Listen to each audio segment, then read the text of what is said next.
নাহমাদুহু ওয়া নুসাল্লি আলা রাসূলিহিল কারীম আম্মা বা'দ।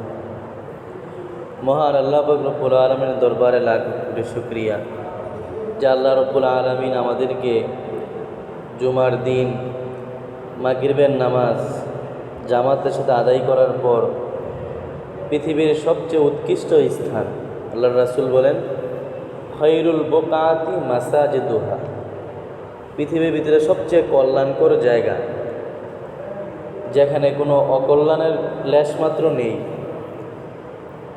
আল্লাহ পাক রব্বুল আলামিনের কাছে যেই জায়গাটা কল্যাণকর ওইটাই হলো কল্যাণকর। আল্লাহর রাসূল বলেছেন সেটা হলো মসজিদ। পৃথিবীতে যত মসজিদ আছে সবগুলো মসজিদ এটা কল্যাণের জায়গা, এটা নিরাপত্তার জায়গা, এটা শান্তির জায়গা। অশান্তি লাগে, পেরেশানি লাগে, অস্থিরতা লাগে মসজিদে আসলে পুত পবিত্র হয়ে ওযু করে তাহারাত অর্জন করে মসজিদে এসে আল্লাহর দিকে রুজু হয়ে 2 রাকাত নামাজ পড়ে আল্লাহর কাছে হাত তুললে মনটা এমনি শান্তি হয়, কিছুটা সান্ত্বনা পাওয়া যায়। এই হলো শান্তির জায়গা, যেখানে ঝগড়া নাই, যেখানে ফাসাদ নাই।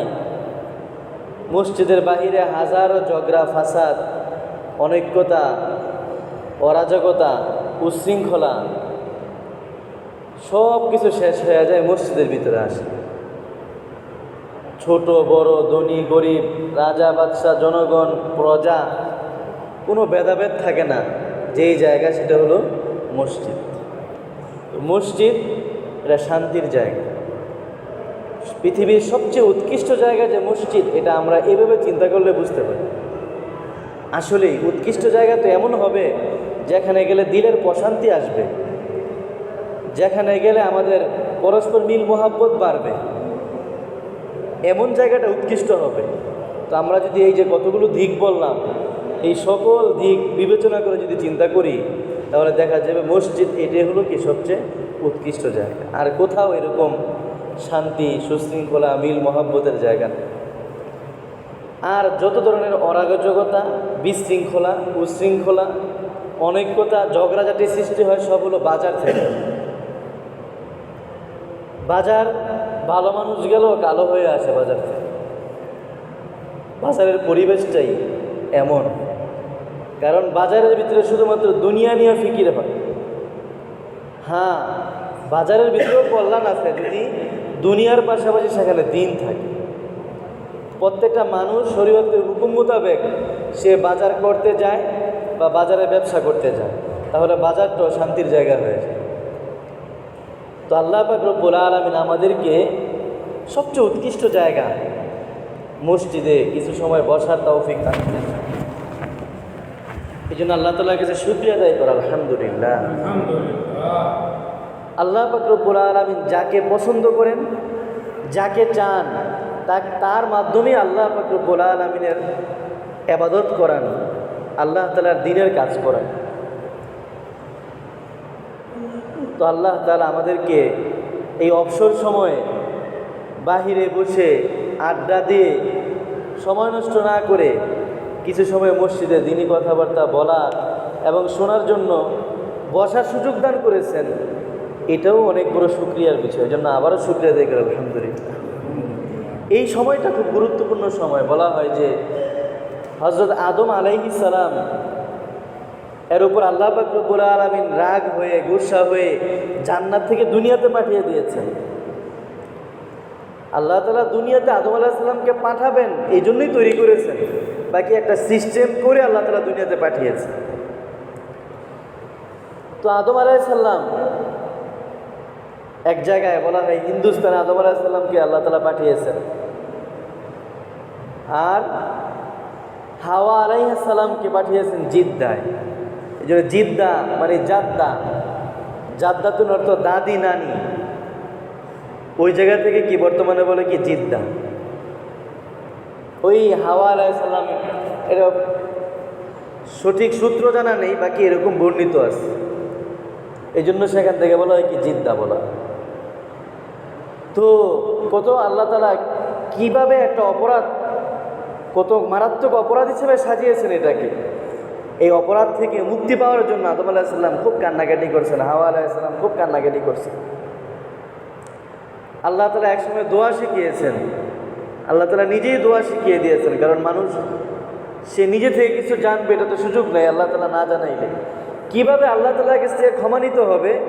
আল্লাহর বলে দেওয়া পদ্ধতি অনুযায়ী ক্ষমা নিতে হবে। আমি আমার মন করার মতো যদি আল্লাহ তাআলাকে ডাকি, আল্লাহ তাআলার কাছ থেকে ক্ষমা চাই, তাহলে আমার ক্ষমা হবে না। আল্লাহ তাআলা যেভাবে বলেছেন, যে রাস্তায় চললে ক্ষমার ঘোষণা করেছেন, ওই রাস্তায় চলতে হবে, ওই কথা ওই দিক নির্দেশ অনুযায়ী আমাকে অগ্রসর হতে হবে, তাহলে আমি আল্লাহ তাআলার ক্ষমা পাবো। কোরআন এবং হাদিসের ভিতরে যে পথ আছে, যে পন্থা আছে, ওইটাই আল্লাহ এবং তার রাসূলের বলে দেওয়া পথ পন্থা। এর বাহিরে গিয়ে আমি যতই যুক্তি খাটাই, এর বাহিরে গিয়ে আমি যত সুন্দরী পথ পদ্ধতি অবলম্বন করি, সুন্দর আকর্ষণীয় একটা ব্যবস্থাপনা আমি কায়েম করি, এর দ্বারা বিন্দুমাত্র লাভ হবে না। তো আদম আলাইহিস সালামকে আল্লাহ তাআলা নিজেই দোয়া শিখিয়ে দিয়েছেন, রব্বানা যালামনা আনফুসানা ওয়া ইল্লাম তাগফির লানা ওয়া তারহামনা লানাকুনান্না মিনাল খাসিরিন। রব্বানা যালামনা আনফুসানা, হে আমার প্রভু, আমরা জুলুম করেছি আমাদের নিজেদের উপর।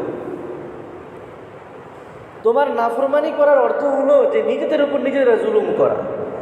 আল্লাহর নাফরমানি, এর দ্বারা আল্লাহর কোনো ক্ষতি হবে না।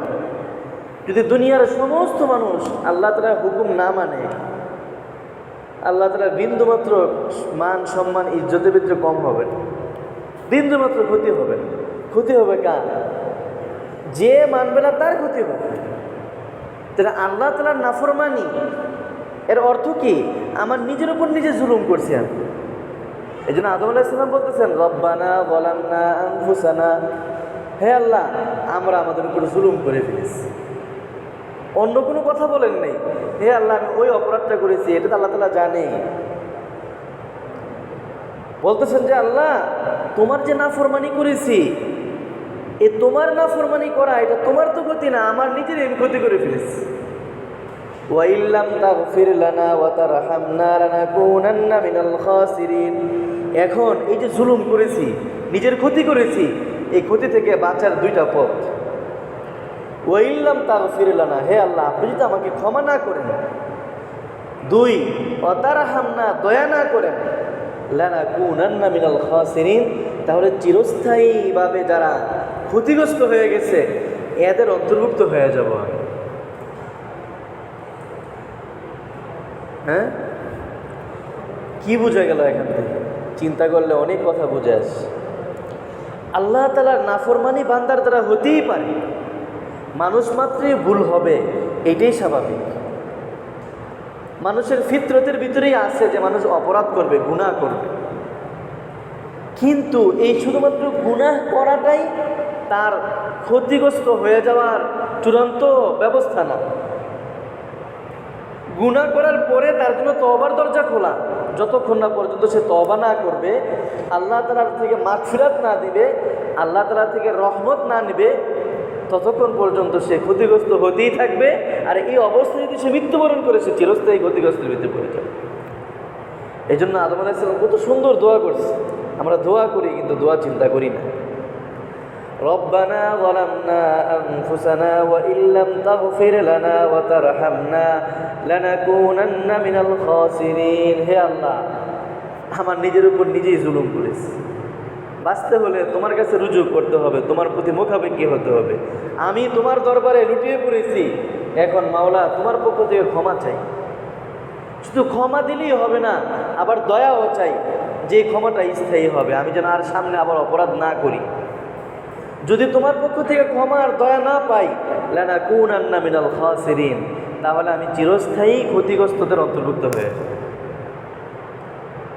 এই জন্য যখনই অপরাধ হয়, ইমানদার, ইমানের তাকাজা, যখনই অপরাধ হবে তখনই সে কী করবে? তওবা করবে। আম্বিয়ায়ে কেরাম মাসুম, নবীরা নিষ্পাপ, নবীদের কোনো অপরাধ নাই, কোনো গুনাহ নাই। ওনারা নবুয়ত পাওয়ার পরে যেমন নিষ্পাপ, নবুয়তের আগেও নিষ্পাপ। আল্লাহ তাআলা বিভিন্নভাবে ওনাদেরকে বিভিন্ন অপরাধ থেকে, বিভিন্ন নাফরমানি থেকে হেফাজত করেছেন। আমাদের নবী আলাইহিস সালাম সম্পর্কে ঘটনা বর্ণিত আছে যে বন্ধু বান্ধব একটা গানের অনুষ্ঠানে আল্লাহ রসুলকে নিয়ে গেছেন ছোট অবস্থায়, তা আল্লাহ তাআলা কীভাবে হেফাজত করছেন। উনি যেতে চান নাই, ওনার মন, নবী হবেন উনি, নবীওয়ালা মেজাজ, যে ভবিষ্যতে বড় হয় ছোট অবস্থায় তার ভিতরে কিছু দক্ষতা দেখা যায়, কিছু আলামত দেখা যায়, ছোট থেকেই বোঝা যায় যে তার ভিতরে কিছু প্রতিভা আছে। তো আল্লাহ রসুল নবী হবেন, নবীওয়ালা মেজাজ, তো নবুয়তের শান আল্লাহ তাআলা আল্লাহ রসুলকে বাঁচাইবেন বিভিন্ন কাজ থেকে। কিন্তু তখন তো নবী না, বুঝমান না, জোর জবস্তি করে বন্ধু বান্ধবরা নিয়ে গেছে এক অনুষ্ঠানে, আমোদ ফুর্তির অনুষ্ঠানে। সেখানে তৎকালীন সময়ে যেমন গানের ব্যবস্থা ছিল, গান টান হবে, তো হইছে। তা আল্লাহ তাআলা কীভাবে হেফাজত করছেন, আল্লাহ রসুল যাওয়ার পরে যখন গান ইত্যাদির ব্যবস্থাপনা হয়েছে, ওই সময়টার ভিতরে এমন ঘুমের চাপ আসছে, আর বসে থাকতে পারেন না, ঘুমিয়ে গেছে। হ্যাঁ, ঘুমিয়ে গেছে। আল্লাহ রসুল যখন উঠছেন ঘুম থেকে, উঠে দেখেন সব ফাঁকা, সব ফাঁকা। মানে যে নাচ গানের অনুষ্ঠান, সে নাচ গান শেষ। এভাবে আল্লাহ রসুলকে আল্লাহ পাক রব্বুল আলামিন হেফাজত করছে সময়ে সময়ে। অনেক ঘটনা আছে। তো আম্বিয়া কেরাম মাসুম, সাহাবায়ে কেরামকে বলা হয় মাহফুজ। সাহাবায়ে কেরাম দ্বারা অপরাধ হয়েছে, ওনারা মাসুম না, কিন্তু ওনারা অপরাধ হলে অপরাধের উপর স্থায়ী থাকেন। এইটা হলো ওনাদের বড় বৈশিষ্ট্য, এটি ওনাদের কামালত, এবং এই জন্য ওনারা আম্বিয়া কেরামের পরে সর্বশ্রেষ্ঠ মানুষ। অপরাধ হবেই।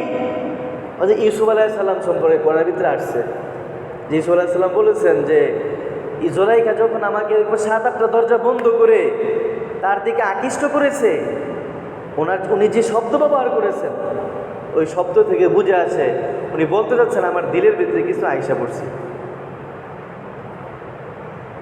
আমার দিলের ভিতরে কিছুটা আইসা পড়ছিল, কিন্তু আমি দিলের সেই ডাককে সাড়া দিই নাই।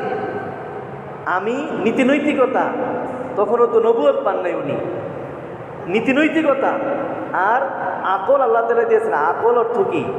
আকল আরবি শব্দ, জ্ঞান, বুদ্ধি, বুদ্ধি মস্তিষ্ককে আকল বলা হয়। আকল শব্দের অর্থ আল মানো, নিষেধ করা। আকলকে এই জন্যই আকল বলা হয় যে আকল মানুষকে খারাপ পথ থেকে নিষেধ করে, খারাপ কাজ থেকে নিষেধ করে। মানুষ যদি সঠিকভাবে চিন্তা করে, তারা আকলই তাকে শুধুমাত্র আখিরাতের বিষয়, তাও কিছুটা ফয়সালা করবে, চূড়ান্ত না, কিন্তু আখিরাতের কিছু বিষয় ছাড়া বাকি সর্বক্ষেত্রে মানুষকে সঠিক গাইডলাইন দিতে পারে। এই আকল, আকলকে আল্লাহ তাআলা এইভাবে বানিয়েছে। তো ইউসুফ আলাইহিস সালাম এই আকলের ডাক, আকল দিয়ে চিন্তা করেছেন এই কাজটা করা আমার জন্য কি অপরাধ, আমি তো অপরাধ করতে পারি। তো নফসের ভিতরে আসছে খায়েশ, ওইটাকে ধামাচাপা দিয়ে উনি দৌড় দিয়েছেন আল্লাহর উপর তাওয়াক্কুল করে, আল্লাহ তাআলা রাস্তা খুলে দিয়েছেন। তো আমি বলতেছি আম্বিয়া কেরাম এর দিলের ভিতরে আসছে, এর মানে কি? এক শ্রেণীর মানুষ আছে, বিশেষ করে অমুসলিমরা অথবা প্রাচ্যবিদ বলে, যারা অমুসলিম হওয়া সত্ত্বেও ইসলামী বিভিন্ন জ্ঞান বিজ্ঞান নিয়ে গবেষণা করে, এদেরকে বলে প্রাচ্যবিদ। তারা আমাদের চেয়ে বড় বড় মুহাদ্দিস হয়, আমাদের চেয়ে বড় বড় মুফতি হয়, বড় মুফাসসির হয়, কোরআনে কারীমের এমন হাফেজ হয়, একটা শব্দ বললেই কোরআনে কারীমের কত জায়গায় সাজাতে বলে দেবে কম্পিউটারের মতো। কিন্তু এত কিছু করার পিছনে তাদের উদ্দেশ্য হলো ইসলামের ক্ষতি করা, ইসলামকে বুঝার জন্য, ইসলামের দায়ী হওয়ার জন্য। এই জন্য তারা এত গবেষণা করেন। তো তারা এখান থেকে একটা এশকাল বের করে, একটা প্রশ্ন উত্থাপন করে যে দেখো, ওই যে তোমাকে নবী ইউসুফের দিলের ভিতরে আইসা পড়ছে, কি নবী? তারাও জানে যে এই দিলের ভিতরে আসাটা এটা নবুয়তের শানের খেলাফ না, এটা বরং চিন্তা করলে নবুয়তের কামালত। কারণ আম্বিয়া কেরাম মানুষ, মানুষ নবীরা পরিপূর্ণ মানুষ হয়। পরিপূর্ণ মানুষ কখন হবে? যখন তার নফসের ভিতরে খায়েশ থাকবে। এটা মানুষের বৈশিষ্ট্য। যদি তার ভিতরে তার বিপরীত লিঙ্গের প্রতি তার খায়েশ না থাকে, তাহলে সে কিসের মানুষ হইল? সে কিসের পুরুষ হইল? সে কামেল পুরুষ না। কামেল পুরুষ তো সেই যে তার বিপরীত লিঙ্গকে চাবে, তার চাহাত থাকবে। কিন্তু আবার সে নিজেকে অবৈধ পন্থায় ওইটা অর্জন করা থেকে নিজেকে বাঁচায় রাখবে। এইটা হলো কামালত। তো ইউসুফ আলাইহিস সালামের দিলের ভিতরে যে আসছে এটাই ওনার কামালত। প্রকৃত অর্থে উনি মানুষ, পরিপূর্ণ পুরুষ, ওনার ভিতরে পুরুষ হওয়া, মানুষ হওয়ার সর্বগুণ আছে। আর একজন নবী সে সব দিক থেকে পরিপূর্ণ থাকে, এটি হলো ওনার কামালত। যে জিনিসকে তারা আপত্তি উত্থাপন করে ওইটাই হলো আমাদের জন্য কি কামালতের জায়গা। কিন্তু তারা হয়তো বুঝে না বুঝে আপত্তি উত্থাপন করে, আমরাও না বুঝে বা বুঝার চেষ্টা না করে তাদের আপত্তিগুলো শুনে তাদের পিছনে লাফাইতে থাকি। এই হলো আমাদের ইমানের দুর্বলতা। আল্লাহ তাআলা বলছেন যে হে মুসা, ছাড়ো লাঠি, ওয়াল ইয়াসা। যখন মুসা আলাইহিস সালাম লাঠি ছাড়ছেন, ফাইদা হাইয়াতুন তাসা, হঠাৎ এটা সাপ হয়ে গেছে, সাপ হইয়া চলা শুরু করছে। মুসা আলাইহিস সালাম ভয় পেয়ে গেছে। আল্লাহ তাআলা বলেন ও ইয়া মুসা লা তাখাফ, হে মুসা ভয় পেও না। এরপরে কি,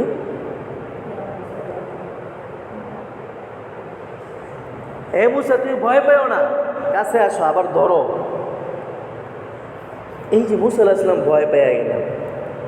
এখন যারা বুঝে না বা যারা মানুষকে বিভ্রান্তির ভিতরে ফেলাইতে চায়, এখান থেকে যে খালিউ জেহেন, যে কোরআন সম্পর্কে জ্ঞান রাখে না, ইমান তার মজবুত না, সে এখান থেকে সহজে পিছলায় ঘাবড়ায় যায়। অমুসলিমরা, নাস্তিকরা, প্রাচ্যবিদরা মুসলমানদের ইমানকে সন্দেহযুক্ত করার জন্য আপত্তি উত্থাপন করে যে মুসা নবী, আল্লাহ বলছেন ফালাও, সে ভয় পেয়ে দৌড়াইতেছে।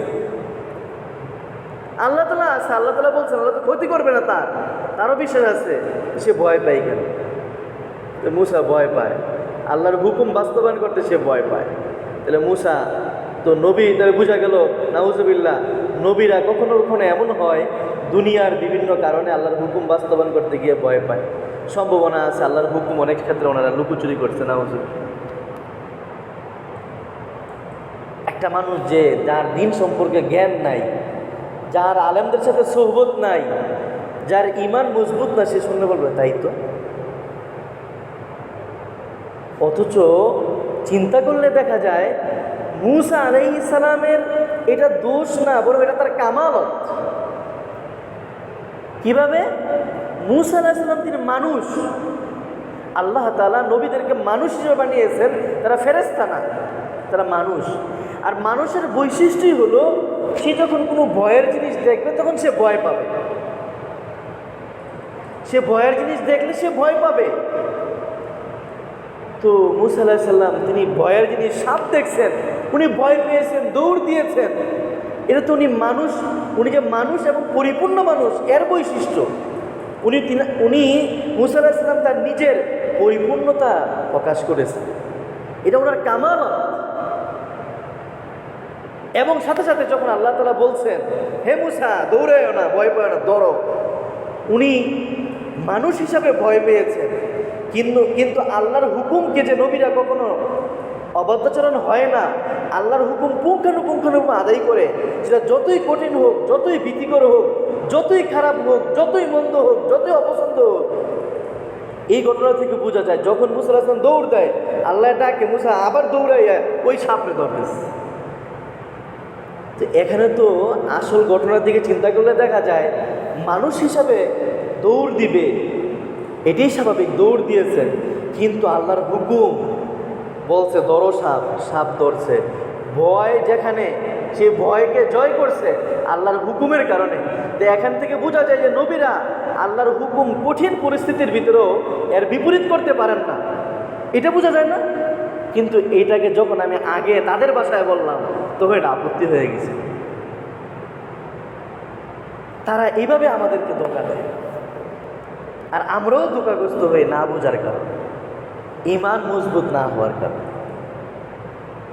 তো কি যেন বলতেছিলাম, কথা অন্যদিকে চলে গেছে। তো বলতেছিলাম যে মাগরিবের এই সময়টা খুব গুরুত্বপূর্ণ সময়। বলা হয় যে মাগরিবের সময় হযরত আদম আলাইহিস সালামের তওবা কবুল হয়েছে। এই জন্য যদি কারো কোনো ব্যথা থাকে, আল্লাহ তাআলা কাছে কান্নাকাটি রোনাজারির বিষয় থাকে, শেষটাতে যেমন একটা সময় সুযোগ আল্লাহ তাআলার কাছে কান্নাকাটি করা, আল্লাহ তাআলার কাছে চাওয়া, আল্লাহ তাআলা যদি কল্যাণকর মনে করে হুবহু ওইটা দিবেন, না হয় এর চেয়ে ভালো কোনো জিনিস দিবেন, না হয় আখিরাতে রেখে দিবেন। এটা আল্লাহ তাআলা ভালো জানেন। আরেকটা সময় হলো মাগরিবের আগ মুহূর্তে, বিশেষ করে শুক্রবার দিন মাগরিবের আগ মুহূর্তের সময়টাকে আমরা অবহেলা করি। এই সময়টাকে গুরুত্বই দিই না, কোনো কাজ থাকে না, একটু এসে মসজিদে এসে কয়েকটা জিকির একটু মোনাজাত করতে পারি। আজানের আগে কত কিছু থাকে আল্লাহর কাছে চাওয়ার। এই সময়টা দোয়া কবুলের সময়, কিন্তু আমরা অবহেলা করি। আরেকটা সময় আছে গুরুত্বপূর্ণ সময়, কিন্তু আমরা অনেকে জানি না, জানলে খেয়াল করি না, আর জানলেও ভুলে যাই। সেটা হলো যখন ইমাম সাহেব জুমার খুতবা দেন, 2 খুতবার মাঝখানে অল্প সময় বসেন। এই অল্প সময় যে বসেন 2 খুতবার মাঝখানে, এই সময়টা খুব বরকতের সময়। এই সময়টা খুব বরকতের সময়। এই সময় বলা হয় যে এই সময় দোয়া করলে আল্লাহ তাআলা দোয়া কবুল করেন, কিন্তু আমরা এটা খেয়াল করি না, এর দাম দেই না। কেন? যখন কোনো জিনিসের দাম জানা না থাকে তখন ওইটা অবহেলায় নষ্ট হয়, এর দাম দেওয়া হয় না। আর মানুষের একটা বৈশিষ্ট্য হলো মানুষ সব জিনিসের দাম জানে না। স্বভাবগতভাবে মানুষ সব জিনিসের দাম জানে না। এটা মানুষের একটা বড় দুর্বলতা। আমি যদি এখানে বসে আমাকে সব জিনিস নিয়ে আসে, দুনিয়ার সব, কোনটা দামি কোনটা বেদামি আমি বলতে পারবো না। অনেক দামি দামি পাথর আছে, এগুলো আমি দেখলে এই ফালা দেখতে কেমন দেখা যায়, কিন্তু এগুলো বিশাল কাজ দেয়। ঘটনা আছে যে এক কৃষক, সে কৃষিকাজ করতে গেছে খেতে, তো গিয়ে একটা হীরার টুকরা পাইছে। তো সে দেখে একটু চকচক করে ভালোই দেখা যায়, সে মনে করছে এটা মনে হয় কাচের, খুব দামি কাচের টুকরা। তো বাজারে নিয়ে আসছে, আসার পরে বলতেছে, ভাই আমার কাছ থেকে এই কাজটা তুমি কিনবানি। স্বর্ণকারের দোকানে বাজারে কিনাদের কাছে আসছে। স্বর্ণকার সে দেখে তো চিনা ফেলছে, ব্যবসায়ী জ্ঞানী মানুষ সে দেখে চিনা ফেলছে এটা তো কাজ না, এটা হীরার টুকরা। কিন্তু কৃষক সে চিনে না। ভাই কত? ভাই আমাকে কয়েক হাজার টাকা দিলেই হবে। তো সে কয়েক হাজার টাকা দিয়ে দিচ্ছে।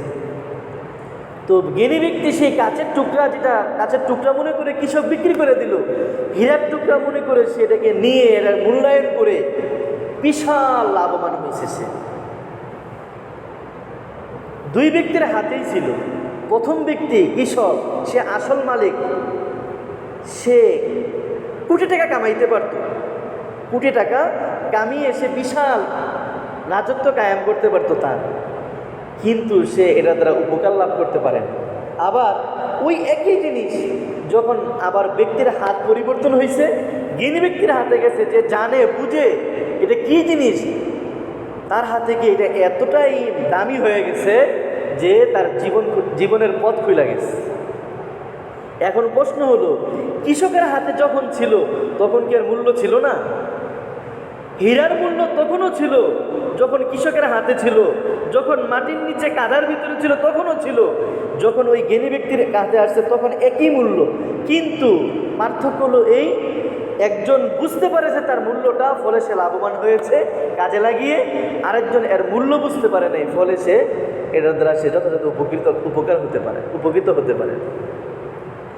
তো মানুষের দুর্বলতা এটা, আমরা অনেক গুরুত্বপূর্ণ জিনিসকে অবহেলায় শেষ করে দিই, নষ্ট করে দিই, আমার সুবর্ণ সুযোগকে হাতছাড়া করি, না জানার কারণে, তার দাম না জানার কারণে, তার কদর করতে পারি না। এই জন্য হাদিসের ভিতরে এই যে ফাজাইলে আমল কি? ওই হীরার দাম জানায়। এই যে নামাজ পড়ি, নামাজের প্রতি গুরুত্ব নাই আমার, নামাজকে অবহেলায় যেভাবে ইচ্ছা সেভাবে পড়ি। কেন? নামাজ যে কত দামি জিনিস এটা আমি জানি না, বুঝি না। যদি আমি জানতাম, বুঝতাম, তাহলে এই নামাজের ভিতরে আমি আমার শান্তি খুঁজে পেতাম। ওই ফাজাইলের ভিতরে সেই দামের কথা আছে। জিকির, আজকে আমার মুখ দিয়ে জিকির আসেই না। সারা সপ্তাহে একবার লা ইলাহা ইল্লাল্লাহ আল্লাহ আল্লাহ জিকির করেছি কিনা চিন্তা করলে দেখা যাবে না, জিকির করি। অথচ আল্লাহ তাআলা বলেন যে দিলের অস্থিরতা, আলা বিযিক্রিল্লাহি তাতমাইন্নুল কুলুব, দিলের ভিতরে অশান্তি, যে কোনো কারণে অশান্তি আসতে পারে। নিজের ব্যক্তিগত কারণে আসতে পারে, পারিবারিক কারণে আসতে পারে, সামাজিক কারণে আসতে পারে। এই অশান্তি দূর করার কোনো উপায় নাই। আল্লাহ তাআলা বলেন তুমি একদম একাকী হয়ে আমার দিকে ধ্যান করে জিকির, জিকিরের মতো জিকির। আমরা তো জিকির করে চিল্লাই সমান, কার চেয়ে কে জোরে জিকির করতে পারে, কার চেয়ে কে বেশি চিল্লাইতে পারে, এটা জিকিরের তরিকা না। হাজী এমদাদুল্লাহ মুহাজির মক্কি রহমতুল্লাহ আলাইহি কুল্লিয়াতে এমদাদিয়ার ভিতরে লেখছেন জিকির করতে হবে দরদের সাথে, মোহাব্বতের সাথে, মায়ার সাথে, কান্না কান্না ভাব নিয়ে, আল্লাহ আল্লাহ আল্লাহ একটা দরদ নিয়ে ভিতর থেকে ধীরে সুস্থে। এবং একসাথে যে জিকির করি যখন আমরা, এটা করা নিষেধ না, করা যায়, কিন্তু একসাথে জিকির করলে আমরা মনে করি যে সবাই মিলে একতালে করতে হবে। একসাথে জিকির করলে একতাল হওয়া জরুরি না, সবাই সবার মতো জিকির করবে, কিন্তু আসল খেয়াল থাকবে আমার, তালের খেয়াল থাকবে না, আমার খেয়াল থাকবে আল্লাহর খেয়াল, দিলের ভিতরে আল্লাহর খেয়াল থাকবে। জিনিসের দাম যখন আমার জানা না থাকে তার মূল্যায়ন হয়। তো অনেক সময় এমন হাতছাড়া, মাগরিবের আগের সময়, শেষ রাতের সময়, এরপরে নামাজের পরের সময়টাও দোয়া কবুল হওয়ার সময়, জুমার 2 খুতবার মাঝখানে, ওই সময় হাত তুলতে হয় না, মনে মনে দোয়া করলেই হয়। 2 খুতবার মাঝখানের সময়টা দোয়া কবুল হওয়ার সময়। এই দামি সময়গুলো আমাদের থেকে হাতছাড়া হয় কেন? এই কারণে যে আমরা এর দাম জানি। এই জন্য প্রত্যেকটা আমলের দাম জানা চাই, ফাজাইল জানা চাই, ফাজাইলের কিতাব পড়া চাই। যখন ফাজাইলের কিতাব পড়বো, ফাজাইল জানবো, তাহলে আমার কাছে এই কিতাব, এই কাজটা অনেক গুরুত্ব হয়ে যাবে। আমি এই বিদেশের মাটিতে গিয়ে পড়ে থাকি, কেন পড়ে থাকি? এর ফজিলত জানি আমি। না এত কষ্ট করে বিদেশে যাওয়া দরকার ছিল? বিদেশের মধ্যে এমন কষ্ট আছে, সব কিছু রেখে দূর প্রবাসে থাকা, কেন এত কষ্ট মেনে নেই কেন? এর ফজিলত আছে আমার সামনে। এটা আমার কাছে কষ্ট মনে হয় না, কষ্ট মনে হলেও কষ্ট মনে করি না, কষ্ট মনে করতে চাইলেও মানায় নেই। কেন? ফজিলত জানা আছে। তো সমস্ত আমলের ফজিলত আছে। এই ফজিলতগুলো যখন আমরা জানবো, তখন ওই আমল করতে আমার দিল চাবে, মন চাবে, মন থেকে ওই আমলটা আমি করতে পারবো। যে যখনই যে কাজ করব, ওই কাজের এলেম অর্জন করা, এই জন্য ফরজ করা হয়েছে শরীয়তে, ওই কাজের এলেম অর্জন করা। সাথে সাথে ফাজাইল জানা, নামাজ পড়বো, নামাজের ফাজাইল জানি। এই যে উজু করতেছি, উজু তাড়াহুড়া করে করতেছি কেন? উজুর গুরুত্ব নাই আমার কাছে, উজুর ফজিলত আমি জানি না। অজু করলে ভালোভাবে অজু করলে নামাজ হবে। অজু যদি ভালো না হয়, আমি তাড়াহুড়া করে আইসা যদি পুরা নামাজ ধরে বলি, আমার নামাজের কিছুই হবে। শয়তান আমাকে নামাজের ধোকার চেয়ে অজুর ভিতরে ধোকা বেশি। কী করে? অজু তাড়াতাড়ি করায়, নামাজ শেষ হয়ে গেল, শেষ হয়ে গেল, আরে ভাই নামাজ শেষ হয়ে যাবে। আমার যদি অজু না হয়, নামাজ শুরু থেকে ধরলে কী হবে? ধীরে ধীরে আমাকে অজু করতে হবে। অজুর যে অঙ্গগুলো আছে, একবারে কনুই থেকে নিয়ে হাত, পুরো চেহারা একদম চুলের গোড়া থেকে নিয়ে থুতনি নিচ পর্যন্ত, এক কানে লতি থেকে না আরেক কানে লতি পর্যন্ত পুরো অংশ। যাদের গণদাড়ি আছে, এদের গণদাড়ির ভিতরে পানি পোষানো জরুরি না, উপরে পানি দিলেই হবে। এদের হালকা দাড়ি, এদের পোষাইতে হবে, খিলালো করতে হবে ভালো করে।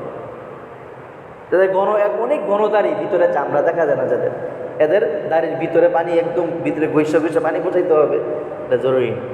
এদের গণদাড়ি। আর যাদের হালকা দাড়ি, ভিতরে অল্পতেই পানি পোষে, এরা কী করবে? দাড়ি ভিতরে সব পানি পোষা। নাকগুলো, এই যে চোখের 2 কর্নার ভালোভাবে ভিজে না, পা ধোয়ার সময় খুব ভালোভাবে ধোয়া, এই গিরা, এই আঙ্গুলের ফাঁকা ফোঁকা যা আছে, একটু যদি এক চুল পরিমাণ যদি এই জায়গাগুলো ফাঁকা থাকে, তাহলে অজু হবে। আমি যখন তাড়াহুড়ো করে অজু করি, তখন আমি তো নিশ্চিত বলতে পারি না যে পুরোপুরি অজু হয়েছে। কিন্তু পুরোপুরি অজু না হয়, তাহলে আমি 1000 রাকাত নামাজ পড়লেও কী হবে আমার? বরং অজুতে আমার গাফলতির কারণে, অজু না হওয়ার কারণে এই নামাজ আমার লাআনতের কারণ। হ্যাঁ, এই জন্য তহারাত, এর অজুর ফজিলত জানতে হবে। অজুর ফজিলত কত সুন্দর! অজুর ফজিলত যে অজু করবে, অঙ্গ প্রত্যঙ্গ দিয়ে পানি ফোঁটা পড়বে আর গুনাহ ঝরতে থাকবে। সুবহান। হ্যাঁ, এই জন্যই দেখা যায় যে গুনাহ যে জ্বরে বোঝা যায়। আমি আপনি সবাই বুঝতে পারবো কেমনে। দেখবেন যে অজু করলে একটা শান্তি লাগে, খেয়াল করে দেখেন সবাই। অজু যদি কেউ খেয়াল করে খুব ধীরস্থির রূপে করে, খুব করে খুব পেরেশান ছিল, অজুটা করার পরে দেখবে একটা শান্তি লাগে। আর শরীয়তের যে হুকুম আসছে যে প্রস্রাব করলে পায়খানা করলে নাপাক হয়ে যায়, এটাও বোঝা যায় কেন, যে প্রস্রাব পায়খানা করে যখন বের হয় তখন শরীরে একটা অস্থিরতা লাগে। এটা খেয়াল করতে হবে। যে পরিষ্কার পরিচ্ছন্ন থাকে সে বুঝে, প্রস্রাব করার পরে বের হয়ে আসলে শরীরের ভিতরে একদম একটা অস্থিরতা ভাব লাগে। এই অস্থিরতা ভাবটা যে লাগে, যদি নিজের বুঝে না আসে, বুঝে আসবে, তাৎক্ষণিক আপনি উজু করেন দেখবেন শান্তি লাগে। তার মানে আগে আমার কাছে অস্থির লাগতো না, ওইটা আমি বুঝি নাই, ওই স্বাভাবিকভাবে চলতেছি, খেয়াল করি না, বুঝি নাই। তো উজু করার পরে যখন শান্তি লাগতেছে তার মানে বোঝা গেল কি এর আগে আমার অস্থিরতার সময় ছিল, কিন্তু ওইটা বুঝার মতো আমার মেজাজ নাই। হ্যাঁ, এমনিভাবে পায়খানা থেকে আসার পরে দেখা যায় যে শরীরে একটা অস্থিরতা লাগে, শরীর অস্থির হয়ে যায়, অজু করলে শান্তি লাগে। তাহলে বোঝা গেল কি অপবিত্রতার মাঝে কল্যাণ নাই। অপবিত্রতা শরীয়ত যেখানে বলছে সেটা আমাকে কল্যাণের জন্য এটাকে অপবিত্র বানিয়েছে। যত জায়গায় অপবিত্রতার কথা বলছে সব জায়গায় দেখা যায় শরীরের জন্য একটা অস্থিরতার কারণ। তো সেখান থেকে যখন আমি পবিত্রতা অর্জন করি তখন আমার ভিতরে একটা প্রশান্তি আসে। তো এইভাবে সব জায়গায় চিন্তা করলে দুনিয়াভাবেও আমি বুঝতে পারবো যে আমি এর ভিতরে কী পাইতেছি, আমার কল্যাণ পাইতেছি। কিন্তু আমাকে চিন্তা করতে হবে, আমাকে বুঝতে হবে, এর ফজিলতগুলো তালাশ করতে হবে। এই জন্য একজন ইমানদারের দায়িত্ব হলো সে সর্বপ্রথম যে কোনো আমল করবে ওই আমলের প্রতি কীভাবে এখলাস আসে সেই ফিকির করা। এই ফিকিরের জন্য তাকে ফাজাইল পড়তে হবে, মাসাইল জানতে হবে ঠিক করার জন্য আমলকে, আর ফাজাইল জানতে হবে আমলটা সুন্দরভাবে হয়, পরিপূর্ণ মাসাইল যেন আদায় হয়, এর জন্য ফাজাইল আমাকে জানতে হবে। আল্লাহ সুবহানাহু ওয়া তাআলা আমাদের সকলকে প্রত্যেকটা আমল সুন্দরভাবে নিয়ম অনুযায়ী ফাজাইল জানি গুরুত্ব দিয়ে আদায় করার তৌফিক দান। ওয়া আখিরু দাওয়ানা।